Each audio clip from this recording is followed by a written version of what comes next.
പെരിന്തൽമണ്ണ മണ്ണാറമല മാട് റോഡിൽ തുടർച്ചയായി പുലിയെ കണ്ടുവരുന്നതിനെ തുടർന്ന് നാട്ടുകാരുടെയും ജനപ്രതിനിധികളുടെയും ആവശ്യം പരിഗണിച്ച് പുലിയെ മയക്കുവെടിവെച്ച് പിടികൂടാൻ സർക്കാർ ഉത്തരവ് നൽകി. മണ്ണാറമലയിൽ ഇറങ്ങിയ പുലിയെ പിടികൂടാത്തതിനെക്കുറിച്ച് നിയമസഭയിൽ നജീബ് കാന്തപുരം MLA ഉയർത്തിയ ചോദ്യത്തിലാണ് വനം മന്ത്രി AK ശശീന്ദ്രൻ ഇക്കാര്യം അറിയിച്ചത്. നാട്ടുകാരുടെ സുരക്ഷയ്ക്കായി അടിയന്തര നടപടി സ്വീകരിക്കുമെന്ന് മന്ത്രി പറഞ്ഞു. ആദ്യഘട്ടത്തിലൊക്കെ ഇത് പരാതി പറഞ്ഞ സമയത്ത് വനംവകുപ്പ് ഉദ്യോഗസ്ഥന്മാർ പറഞ്ഞത് അത് കാട്ടുപൂച്ചയായിരിക്കും എന്നായിരുന്നു.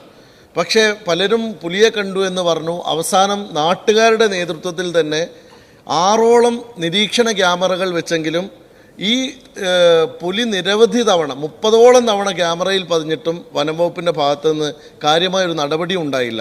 വളരെ ആശങ്കാജനകമായ ഈ സ്ഥിതിവിശേഷം നടക്കുന്നതിനിടയിലാണ് സർ, ജനവാസ കേന്ദ്രമായിട്ടുള്ള പെരിന്തൽമണ്ണ നഗരത്തിൽ നിന്ന് 1 കിലോമീറ്റർ മാത്രം അകലെയുള്ള മണ്ണാർമല പ്രദേശത്ത് 2 തവണ ബൈക്ക് യാത്രക്കാരെ പുലി ആക്രമിക്കുകയുണ്ടായി. വളരെ ഗുരുതരമായ പരിക്കേൽക്കുന്ന സാഹചര്യമുണ്ടായി. വളരെ ഭാഗ്യത്തിന് മാത്രമാണ് അവരുടെ ജീവൻ തിരിച്ചു കിട്ടിയത്. ഏത് സമയത്തും നമ്മുടെ ആളുകൾ ആക്രമിക്കപ്പെടുന്ന ഒരു സാഹചര്യം കടന്നു പോവുകയാണ് സർ. ഈ ഒരു ഘട്ടത്തിൽ നമ്മൾ ഈ നിരീക്ഷണ ക്യാമറയിൽ പുലി സ്ഥിരമായി കുടുങ്ങുന്ന സന്ദർഭം ഉണ്ടായിട്ടും അതിനെതിരായിട്ടൊരു ശക്തമായ നടപടി എടുക്കാൻ ഇതുവരെ കഴിഞ്ഞില്ല. ഇന്നലെ നാട്ടുകാരെല്ലാവരും അവിടെ ഒരു വലിയ പ്രതിഷേധ പരിപാടി നടത്തിയ നാട്ടുകാർക്ക്, പ്രത്യേകിച്ച് പഞ്ചായത്ത് പ്രസിഡന്റിനും ഗ്രാമപഞ്ചായത്ത് മെമ്പറും ഉൾപ്പെടെയുള്ള ജനങ്ങൾക്കെതിരെ 30ഓളം ആളുകൾക്കെതിരെ പോലീസ് കേസെടുത്തിരിക്കുകയാണ്. എന്നാൽ ഈ പുലിയെ പിടികൂടാൻ വേണ്ടി ഇതുവരെ യാതൊരു നടപടിയും ഉണ്ടായിട്ടില്ല. ബഹുമാന്യനായ വനംവകുപ്പ് മന്ത്രിയോട് അഭ്യർത്ഥിക്കാനുള്ളത്, അങ്ങ് ഇക്കാര്യത്തിൽ വളരെ ഗൗരവമായി ഇടപെടണം. കാരണം വണ്ടൂരിൽ ഒരു കടുവ മനുഷ്യനെ കടിച്ചതിന് ശേഷമാണ്, കൊന്നതിന് ശേഷമാണ് നമുക്കതിൽ ഇടപെടാൻ കഴിഞ്ഞത് സർ.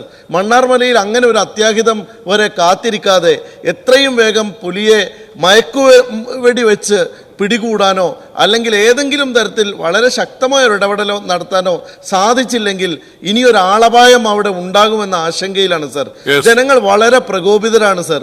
ഈ കാര്യത്തിൽ അങ്ങയുടെ അടിയന്തരമായ ഇടപെടൽ ആവശ്യപ്പെടുകയാണ്. ബഹുമാനപ്പെട്ട വനം വന്യജീവി വകുപ്പ് മന്ത്രി സർ, ബഹുമാനപ്പെട്ട പെരിന്തൽമണ്ണ MLA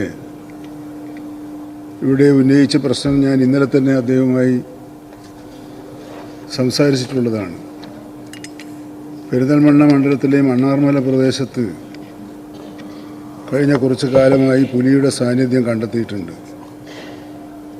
ഈ സാഹചര്യത്തിൽ RRTകളെ നിയമിക്കുകയും പട്രോളിംഗ് ശക്തിപ്പെടുത്തുകയുമാണ് ഇതുവരെ ചെയ്തിരുന്നത്. നേരത്തെ തന്നെ ഒരു കൂട് സ്ഥാപിച്ച് പുലിയെ പിടിക്കാനുള്ള നടപടികളും ആരംഭിച്ചിട്ടുണ്ടായിരുന്നു. പക്ഷെ അത് പോരാ എന്നാണ് ഇന്നലത്തെ ആലോചനയിൽ കണ്ടെത്തിയത് എന്നതുകൊണ്ട് ഇപ്പോൾ സ്ഥാപിച്ചിട്ടുള്ള 2 കൂടുകൾക്ക് പുറമെ കൂടുകളുടെ എണ്ണം വർദ്ധിപ്പിക്കാനുള്ള നിർദ്ദേശം നൽകിയിട്ടുണ്ട്. അതോടൊപ്പം തന്നെ ഈ പ്രദേശങ്ങളിൽ പുലിയുടെ സാന്നിധ്യം ഉണ്ടാകാനിടയായത് തോട്ടങ്ങളുടെ അടിക്കാടിനിടയിലാണ് ഈ പുലികൾ ഇപ്പോൾ അവരുടെ കേന്ദ്രമായി കണ്ടെത്തിയിട്ടുള്ളത്. ആ അടിക്കാടുകൾ വെട്ടുന്നതിനാവശ്യമായ നടപടികൾ തദ്ദേശ സ്വയംഭരണ സ്ഥാപനങ്ങളുടെ സഹായത്തോടു കൂടി ചെയ്താൽ മാത്രമേ പുലിയുടെ സാന്നിധ്യം കണ്ടെത്തിയാലും വെടിവെക്കാനാവുകയുള്ളൂ. എന്നിരുന്നാലും ബഹുമാനപ്പെട്ട MLA ആവശ്യപ്പെട്ടതുപോലെ അവിടെ ആ പുലിയെ വെടിവെക്കാനുള്ള ഉത്തരവ് കൂടി ഇതിനകം നൽകിക്കഴിഞ്ഞിട്ടുണ്ട്. ആ തരത്തിൽ അവിടുത്തെ ജനങ്ങൾക്ക് ജീവഹാനി ഉണ്ടാകാതിരിക്കാനുള്ള എല്ലാ മുൻകരുതലുകളും ചർച്ചയിലൂടെ തന്നെ സ്വീകരിച്ച് മുന്നോട്ട് പോകാൻ കഴിയുമെന്നാണ് പ്രതീക്ഷിക്കുന്നത്. കഴിഞ്ഞ 3 ദിവസമായി പുലി സ്ഥിരമായി ഇറങ്ങുന്നതോടെ നാട്ടുകാർ ഭീതിയിലായിരുന്നു. റോഡിലൂടെ രാത്രിയും പകലും അനവധി വാഹനങ്ങൾ കടന്നുപോകുന്നതിനാൽ അപകട സാധ്യത ഉയർന്നിരിക്കുകയാണ്. ബൈക്ക് യാത്രികർക്ക് പുലിയെ നേരിട്ട് കാണേണ്ടി വന്ന സംഭവങ്ങളും ഉണ്ടായിട്ടുണ്ട്. പുലിയെ പിടികൂടാൻ നേരത്തെ കെണിവെച്ചിരുന്നെങ്കിലും മാസങ്ങളായി അതിൽ വിജയമുണ്ടായില്ല. ഇതിന്റെ പിന്നാലെയാണ് നാട്ടുകാർ മാട് റോഡ് ഉപരോധിച്ച് ശക്തമായ പ്രതിഷേധം നടത്തിയത്. തുടർന്ന് പെരിന്തൽമണ്ണ സബ് കളക്ടർ ആവശ്യമായ നടപടി സ്വീകരിക്കുമെന്ന് ഉറപ്പു നൽകിയിരുന്നു. East live, Perinthalmanna.